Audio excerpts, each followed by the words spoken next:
જમ્મુ કાશ્મીરમાં આકાશી આફત, બાંદીપોરામાં ભારે વરસાદ બાદ પૂરથી તારાજી, બારામુલામાં વાદળ ફાટતા ભૂસ્ખલન.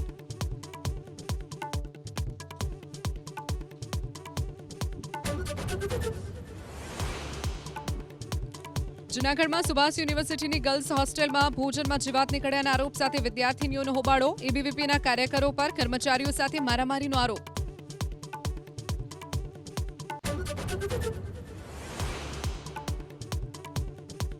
ગીરગઢડાના જામવાડા માધુપુર માર્ગ પર સાવજોની લટાર, એક સાથે 12 સિંહ રસ્તા પર આવી જતા થોડા સમય માટે થંભ્યો વાહન વ્યવહાર, વિડીયો સોશિયલ મીડિયામાં વાયરલ.